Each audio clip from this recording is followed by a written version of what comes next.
बिस्मिल्लाहिर्रहमानिर्रहीम। खातिन हज़रात, मैं हूँ अख्तर अब्बास और आप सबको मेरा सलाम पहुँचे। ये जो हमारे चैनल की नीश है, ये भी खूब मज़े की बन गई है कि हम लोगों के मसाइल हल करते हैं, जो लोगों के इश्यूज़ होते हैं अज़दवाजी ज़िंदगी से मुताल्लिक, उसको डील करते हैं। और इससे पहले ज़ाहिर है इस मौजू पे, और ये इतनी बड़ी दुनिया है, लोग बिल्कुल पूरा गैप था, जगह ही खाली थी और कभी किसी को मसला होता तो रहनुमाई मुयस्सर नहीं थी।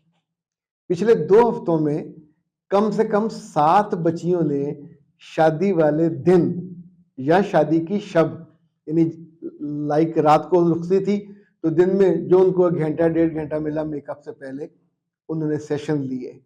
और मुझे सबसे अच्छा ये लगा कि जब उनके प्री मैरिज सेशन, ये जो शादी से पहले वाला मुकम्मल हुआ, इसमें शर्त हम यही रखते हैं कि शादी से 1 दिन पहले या 2 दिन पहले, यानी इसमें चूंकि बहुत सारी ऐसी चीज़ें, फैक्ट्स होते हैं और टेक्निक्स होती हैं जो अगर आपको वक्त से पहले पता चल जाए तो एक ओवर एक्साइटमेंट भी होती है। और जो मुझे मैं उसको बहुत कन्विंस्ड हूँ कि वक्त से पहले चीज़ों को नहीं पता होना चाहिए, वक्त पे ही पता चलना चाहिए। इन बच्चियों ने बाद में जो फीडबैक दिया वो इतना ओवरवेलमिंग था, इतना शानदार था। आप सोचें कि एक एक जुमले के बाद एक एक दुआ थी, मोहब्बत से भरी हुई और अकीदत से भरी हुई। और मैंने अपने एक दोस्तों का था ग्रुप खाने का, तो उसमें किसी ने मुझे हल्का सा टॉन्ट किया कि तुम तो अब शादियों पे बात करते हो। तो मैंने उनसे कहा कि इनफैक्ट जिस मौजू पे मुझे बात करने का मौका मिलता है, सच्ची बात है, ये बख्शिश के लिए मेरे लिए पूरा रास्ता मेरे रब ने हमार कर दिया। वहाँ पंजाब यूनिवर्सिटी के वाइस चांसलर साहब भी थे, डॉक्टर खालिद साहब, और उन्होंने भी उसका बहुत तारीफ भी की, तहसीन भी की। इनफैक्ट जो बड़े लोग हैं, जिनके पास इल्म का बड़ा कैनवस होता है, वो उस तौर पे चीज़ों को देखते हैं और वो चीज़ों की डेप्थ में भी जाते हैं। हम एक लफ्ज़ बोलते होते हैं कि एमफिल और पीएचडी वाले लोग अगर बॉडी ऑफ द नॉलेज में इजाफा नहीं करते तो उनकी डिग्री का कोई फ़ायदा नहीं। And I am very happy, मैं अपने रब का भी शुक्रगुजार हूँ और आप सबके सवालों का भी, कि जिसकी वजह से हम बॉडी ऑफ द नॉलेज में इजाफा करने के काबिल हुए। लाइक आज जिस मौजू पे इन्हीं जिन बच्चियों का मैं जिक्र कर रहा हूँ, इनमें से एक बच्ची ने मुझे बाद में कहा शादी के अगले रोज़ कि सर मुझसे इतनी बड़ी गलती हुई है, इतनी बड़ी नादानी हुई है, अब मैं पछता रही हूँ। और उस नादानी के हवाले से मैं ढके छुपे अल्फाज में भी बयान करता रहा हूँ। और उससे पहले बिल्कुल एक वीडियो हमने इस मौजू पे इसका जिक्र किया उसमें, कि ये जो शादी के दिन रखे जाते हैं, इसका ताल्लुक मैरिज हॉल से नहीं है, इसका ताल्लुक आपके मेहमानों की आमद और रफ्त से नहीं है, इनका ताल्लुक आपकी बेटी के डेज से है।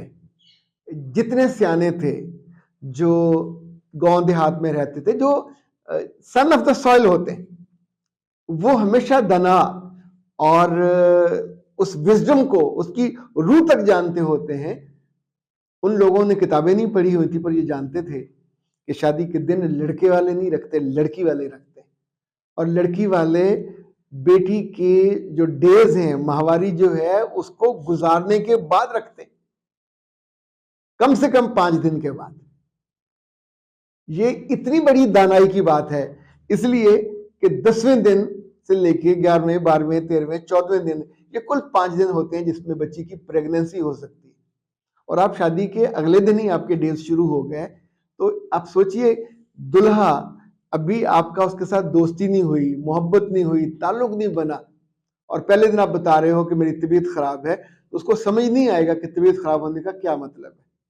फिर जब तफसील बताओगे तो या तो आगे से वो शाउट करेगा, या फिर आपको बुरा भला कहेगा, आपके बड़ों को भी बुरा भला कहेगा, आपको बहुत बुरा लगेगा।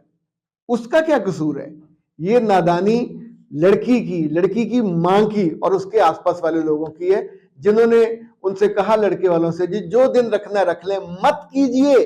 मैं कैटेगोरिकली ये कह रहा हूं, कभी लड़के वालों को उनकी मर्जी के शादी के दिन न रखने दे, बाद में उसकी कीमत आपकी बेटी चुका दे। सो शादी के दिन हर सूरत में लड़की से पूछ के, और उस बेवकूफ़ से ये नहीं पूछना कि तुम्हारा सूट कब आ जाएगा, वो टेलर ने कब की तारीख दी हुई है, तुम्हारे जूते कब मुकम्मल हो जाएंगे, तुम्हारी शॉपिंग कब मुकम्मल, इसका ताल्लुक आपकी फिजिकली फिटनेस से है। अगर आपके डेज का जो तारीख है उस बीच में आ रही है तो किसी तौर पे तारीख ना दीजिए। ये सबसे खूबसूरत, सबसे स्वीट और सबसे शानदार लम्हा होता है जिसको सुहागरात कहा जाता है। शादी की पहली शब उससे जुड़ी हुई है और आप अपनी बेटी को तोहफा ये दे रहे हो अपनी हमाकत की वजह से कि उसकी सुहागरात ही खराब कर दें, उसके जिंदगी का सफर अभी स्टार्ट नहीं हुआ और बदमजगी हो जाए, वो जाए हनीमून पे और उस हालत में जाए कि हनीमून का दोनों को कोई फायदा ना हो, तो ये किसी तौर पे भी दानाई, अक्लमंदी, समझदारी तो नहीं कहलाएगी, नादानी ही कहलाएगी, हमाकत ही कहलाएगी। सो जो बच्चियां भुगत चुकी हैं, बाज की लड़ाइयां हुई हैं, बाज को सॉरी करना पड़ा, बाज को डिफेंसिव होना पड़ा और बाज ने अपने मियाँ की सख्त सुस्त बातें सुनी, ये अवॉइड की जा सकती थी। इस पे कोई गिला नहीं बनता, इस पे कोई शिकवा नहीं बनता, इस पे कोई नाराजगी नहीं बनती कि मियाँ ने क्यों कहा, क्या वो सब्र नहीं कर सकता था। आप सोचें, हमाकत आपकी और सब्र का आप उससे तकाजा कर रहे हो, 4 दिन लेट कर लेते, 4 दिन पहले कर लेते, लेकिन उस दिन को बर्बाद करने का, लोग क्यों कहते हैं कि तुमने हमारा वो खास दिन था बर्बाद कर दिया। जो बड़े दिन के दिन होते हैं, ये शादी भी उन्हीं में से एक है। तो इसमें सिर्फ दुनियादारी नहीं देखते, इसमें जो अल्लाह ने समझ दी हुई है बड़ों को, और अगर बड़ों को अब नहीं है तो फिर जो बच्चे मुझे सुनती हैं इतने सालों से, उनको जो समझ आनी चाहिए कि ऐ मेरी प्यारी बेटियों, ये दिन आपसे पूछे बिना नहीं रखा जा सकता, नहीं रखा जाना चाहिए, और शादी के फौरन बाद आपके जो अय्याम हैं उनको नहीं आना चाहिए, ये उससे पहले गुजरने दें ताकि पूरा जो महीना है आपके पास सेफ हो और आप दोनों। अच्छा, बहुत से लोग हैं जो बाहर से आए हुए होते हैं, वो वापस चले जाते हैं, फिर आप रोते कुरलाते रह जाते हो। इसी तौर पे आपको दसियों तरह की परेशानियों से बच सकते हो, इस जरा का ख्याल रख लें और बड़ी परेशानी से बच जाए।